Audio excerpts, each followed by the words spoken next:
यकीनन देख सकूँगी। मैं कहीं ना कहीं बीच में गैप दूंगी ताकि अगर कोई क्वेश्चंस हैं आप फिर वो मुझसे कर सकें, लेकिन एट द सेम टाइम कि ये मेरे सामने मेरी स्लाइड्स खुली हुई हैं और फिर वापस उस जगह जाना जहाँ आपके कमेंट्स विजिबल हैं वो बड़ा मुश्किल हो जाएगा। तो हम कहीं ना कहीं स्टे करते जाएंगे और फिर आपके कमेंट्स साथ साथ जो हैं, जो भी क्वेश्चंस हैं वो आप अपने साथ साथ नोट डाउन करते जाएँ, हम उनको देख लेते हैं। By the end of this lecture आपका इसके अलावा प्रेसी के हवाले से कोई क्वेश्चन है या इससे के हवाले से भी आप कोई इन्फॉर्मेशन चाह रहे हैं, पूछना चाह रहे हैं, तो आप पूछ सकते हैं।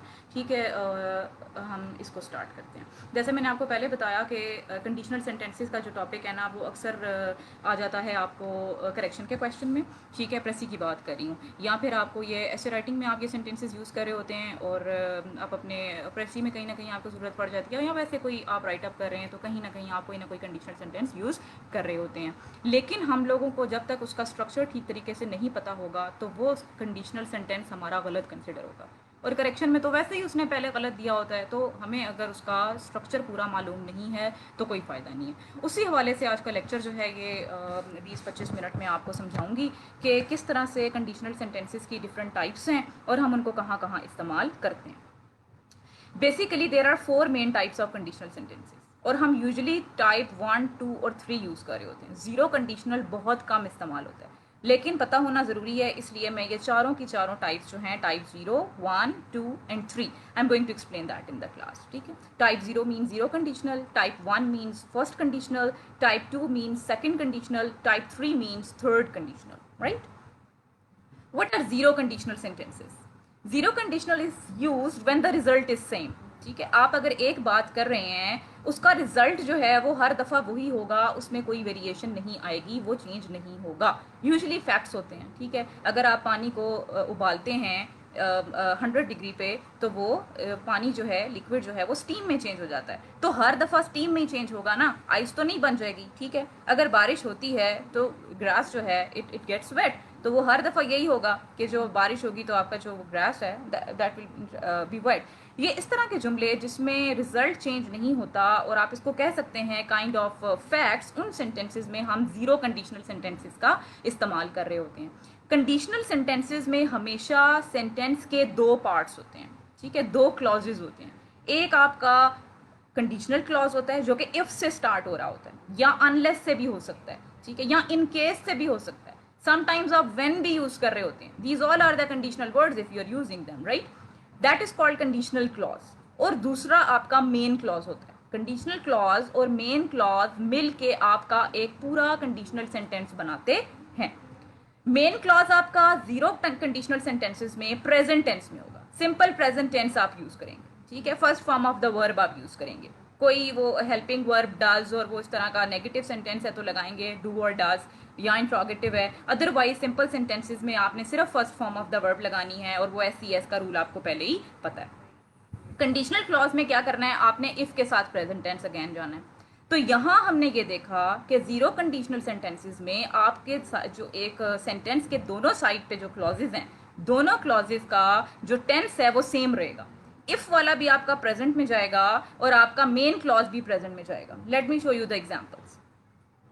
If you heat ice it melts, तो अब यो हीट आइस है ये भी प्रेजेंट इंडेफिनिट टेंस है, it melts is also present indefinite tense. तो दोनों साइड पे जुमले जो हैं वो प्रेजेंट इंडेफिनिट टेंस में इस्तेमाल हुए हैं।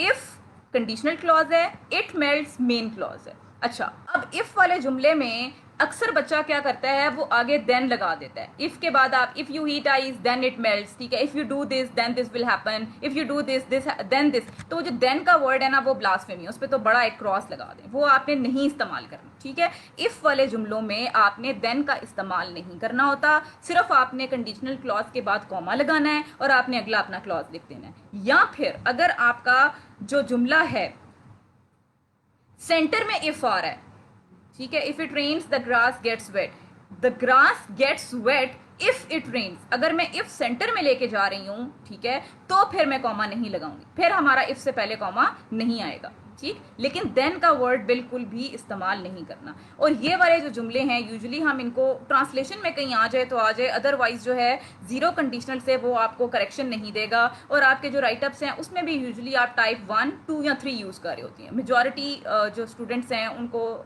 पाला पड़ेगा टाइप 1 से, कि आपने टाइप 1 यूज़ करनी होती है।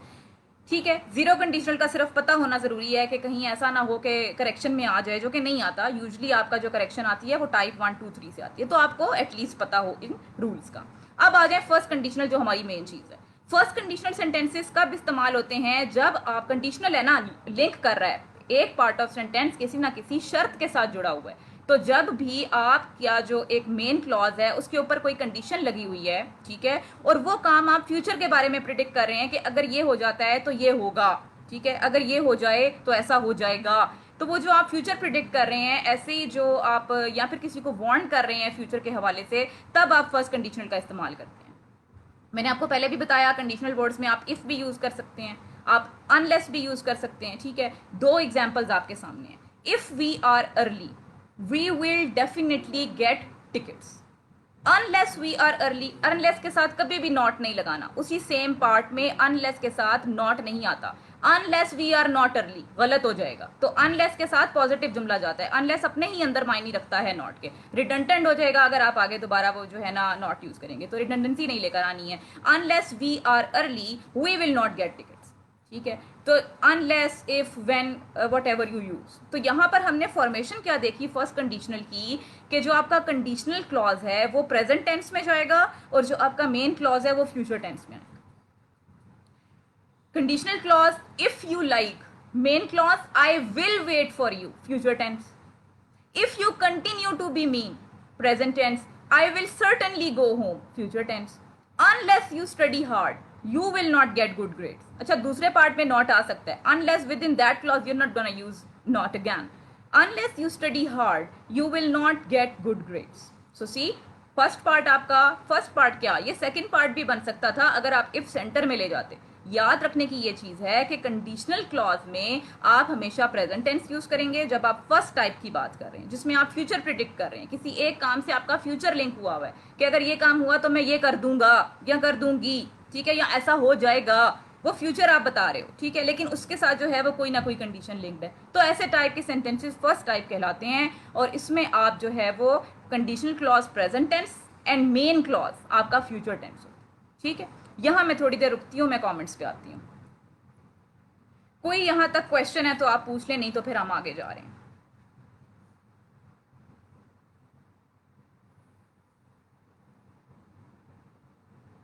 हाँ, आपने अब्दुर्रहमान पैसिव सेंटेंस बना दिए, ठीक है।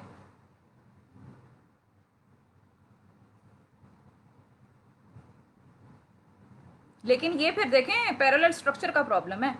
पैरेलल स्ट्रक्चर अगर आपने पढ़ा हो तो यूजुअली अगर आप पहले पैसिव यूज कर रहे हैं आप बाद में भी पैसिव यूज करें, आप पहले एक्टिव यूज कर रहे हैं आप बाद में भी एक्टिव करें, आप पहले जेरेंट यूज कर रहे हैं दूसरे पार्ट में भी जेरेंट यूज करें।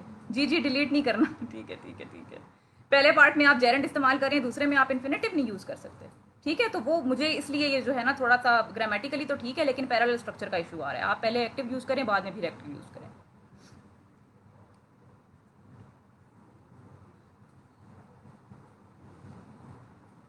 अच्छा, कोई क्वेश्चन नहीं है यहां तक, आगे चलूं? स्पीड का इशू तो नहीं है अरसलान? यूजुअली मेरे स्टूडेंट्स मुझे रोक देते हैं, मैं आहिस्ता, आप बहुत तेज भाग रही हैं।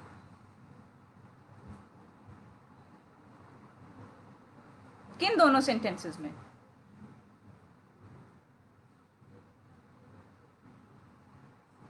किन दोनों सेंटेंसेस में? ये जो आपने लिखा है इसमें और जो मैंने बताया उसमें? मैं आपको बता रही हूं कि आपका सेंटेंस ग्रामेटिकली गलत नहीं है। व्हेन इट इज हीटेड को आपने सिर्फ पैसिव वॉइस लिख दिया है ना, ठीक है, लेकिन पैरेलल स्ट्रक्चर में आप दोनों साइड पे एक्टिव वॉइस के साथ जाएं। Grammatically that sentence has no issue, आपने सिर्फ एक एक्टिव सेंटेंस को पैसिव में चेंज कर दिया when it is heated. Zero condition में आपके पास जो पहला, अब जीरो हम तो फर्स्ट भी पढ़ चुके हैं, जीरो कंडीशन में आपके जो दोनों क्लॉजेज हैं वो प्रेजेंट टेंस में होते हैं, ठीक है। और कोशिश करें कि पैरेलल स्ट्रक्चर का ख्याल रखें। एक आध जो करेक्शन का क्वेश्चन आ जाता है उसमें से, ठीक है नीलम, थैंक यू। क्वेश्चन जो है आपका करेक्शन का, उसमें पैरेलल स्ट्रक्चर की गड़बड़ आ जाती है। पहले आपने यूज़ किया हुआ जेरेंड और बाद में आप इन्फिनेटिव यूज़ कर रहे हैं, तो टेक्निकली तो ठीक है, लेकिन वो पैरेलल स्ट्रक्चर का इशू है, वो एक अलग चीज़ है, उस पर फिर कभी बात करेंगे, ठीक है। अब्दुल रहमान, होप सो आपको क्लियर हो गया होगा। फर्स्ट टाइप से किसी को प्रॉब्लम नहीं है, आगे चलते हैं।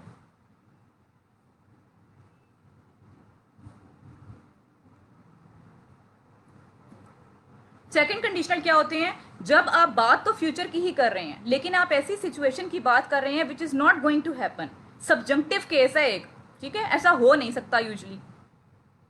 अच्छा, if you weren't a millionaire what would you do with the money? If he, यहां पर भी ये वरंट आएगा। हमने कभी भी इस तरह के सेंटेंसेस में वॉज का इस्तेमाल नहीं करना, हम वरंट के साथ जाएंगे। क्यों? क्योंकि वरंट हमारा या जो वर है आपका वर्ब, ये आपका सब्जंक्टिव केस बनाता है। ऐसा जो एक कह लें आप, ऐसी सिचुएशन है विच इज नॉट गोना हैपन, ठीक है। तो आप उस तरह के सेंटेंसेस की जब बात कर रहे होते हैं तो फिर आप सेकंड कंडीशनल का इस्तेमाल करते हैं, ठीक है। What would you do with the money? You are talking about the future. He would go shopping, you are talking about the future, but actually it cannot happen because the condition is linked with it. If you were a millionaire, what would you do with the money? If he weren't ill, तो आपने was नहीं use करना second type of sentences में। उसका आपका क्या main clause आ जाता है? पास्ट टेंस आपका यूज होता है कंडीशनल क्लॉज में, ठीक है। Second form of the verb आप लगा रहे होते हैं अपने पास्ट इंडेफिनिट टेंस में, या फिर आप मेन क्लॉज में जाते हैं वुड प्लस बेयर इन्फिनेटिव के साथ। बेयर इन्फिनेटिव का मतलब है first form of the verb, बस आपके याद रखें, ठीक है। First form of the verb आप किस तरह लगाएंगे? If I won the lottery, past tense आ गया, आई वुड आपका यूज होगा buy my family a new car. I would और उसके साथ आपने first form of the verb लगानी है, ठीक है। If I won the lottery I would buy my family a new car. If my car weren't out of order I would drive you there. If my car weren't out of order, I would drive you there. तो यहां पर भी car के साथ wasn't नहीं लगाना, subjunctive case है। Second conditional जो सेकंड टाइप सेंटेंसेज हैं आपके कंडीशनल सेंटेंसेज हैं, उसमें आप वर का इस्तेमाल करते हैं, चाहे आपका सिंगुलर है, प्लूरल है, आई है, यू है, दे है, व्हाट्सोएवर। कंडीशनल सेंटेंसेज में हमेशा वर आता है। और मेन क्लॉज में आप वुड प्लस बेयर इन्फिनेटिव यानी would plus first form of the verb के साथ जाएंगे। सो ये यहां तक फॉर्मेशन है सेकेंड टाइप की। यहां तक कोई प्रॉब्लम है तो बताएं।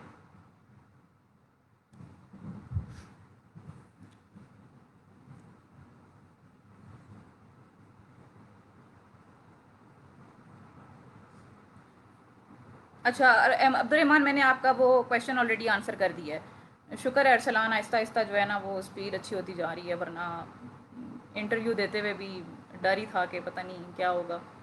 वो जो भी हो गया बस हो गया अब तो।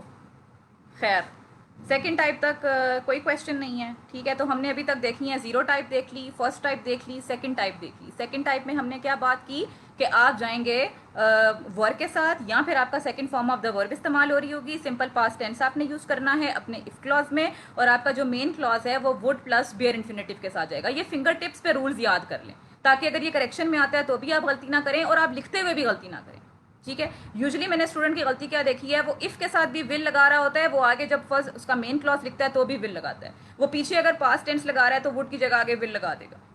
तो ये ग्रामर की जो गलतियां होती हैं, ये एक जो ग्रामर नाजी है या जो एक इंग्लिश का टीचर है उसको बहुत ऑफेंड करती हैं। हमें लग रहा होता है कि सेंटेंस ठीक बना हुआ है, लेकिन ऐसा होता नहीं है, ठीक है जी। वापस जाते हैं।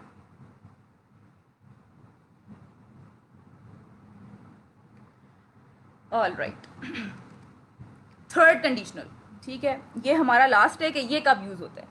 ये आपका तब यूज हो रहा होता है जब आप ऐसे इवेंट्स की बात कर रहे होते हैं जो कि बिल्कुल नहीं हो सकते, उनके होने का टाइम गुजर चुका है।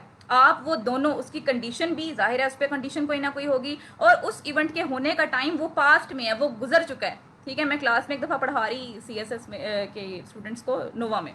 तो जब मैं ये टाइप 3 पढ़ा रही तो मेरी एक स्टूडेंट मुझे कहती है, मैम आपका मतलब है पछतावा?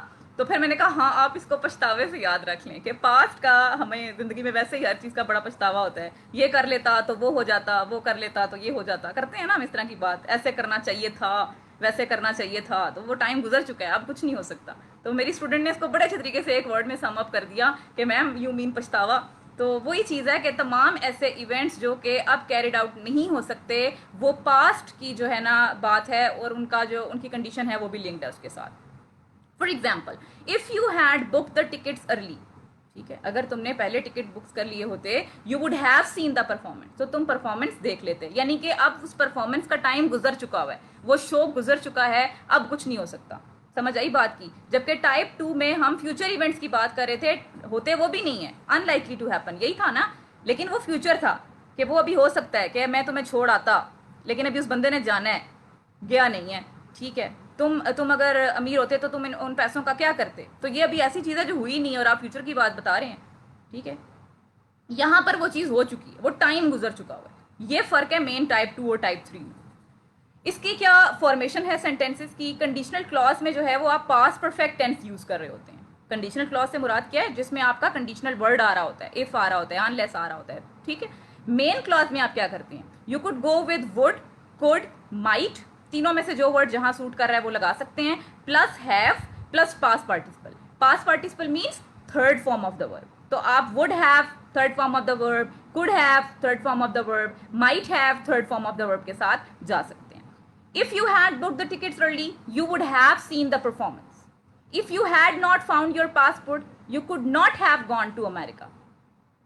ठीक है, तो यहां पर हमने क्या किया? Had not found past perfect tense, had booked past perfect tense. Past perfect tense का पता है ना, फर्स्ट इसमें आपका have यूज होता है, had with third form of the verb, ये आपका past perfect है। और उसका आगे फिर फर्दर एक और पार्ट होता है जो आप लिखते हैं, यूजली यूज़ नहीं करते हैं पास्ट परफेक्ट अपने राइटअप्स में, आप लोग उसकी जगह पास्ट इंडेफिनिट यूज़ कर सकते हैं। पास्ट परफेक्ट के साथ मैंडेटरी होता है पास्ट इंडेफिनिट लगाना, तो वो यहाँ पे तो खैर कंडीशनल सेंटेंसेज हैं, तो कंडीशनल क्लॉज में आप अकेला एक पार्ट लगा सकते हैं। अदरवाइज अपने राइटअप्स में डिस्करेज किया जाता है स्टूडेंट्स को कि पास्ट परफेक्ट टेंस यूज़ ना करें।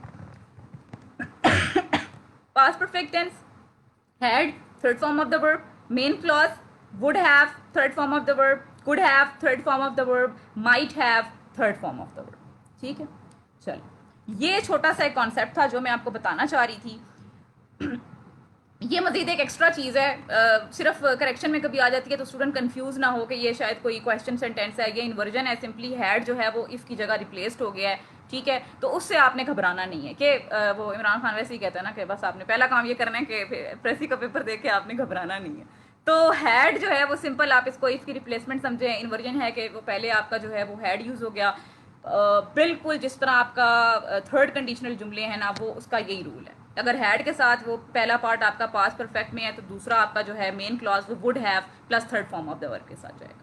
फिंगर टिप्स पे ये रूल्स याद कर लें कि जीरो कंडीशनल में जो है वो दोनों जो आपके क्लॉजेज हैं वो प्रेजेंट टेंस में होते हैं। अच्छा, आपके जो फर्स्ट टाइप में होते हैं वो आपका कंडीशनल क्लॉज जो है वो प्रेजेंट टेंस में होगा, मेन क्लॉज आपका फ्यूचर टेंस में होगा। अच्छा, टाइप 2 जो है उसमें आपका फर्स्ट जो कंडीशनल क्लॉज है वो पास्ट टेंस में होगा, पास्ट इंडेफिनिट में, ठीक है। और अगर आप वॉज कहीं यूज़ करना चाह रहे हैं, यानी कि जीरो एक्टिविटी है, वॉज वर वाला कोई चक्कर है, तो फिर आप वर के साथ जाएंगे, वॉज नहीं यूज़ करेंगे। दूसरे जो मेन क्लॉज है उसमें वुड के साथ आपका बेयर इन्फिनेटिव आएगा, ठीक है।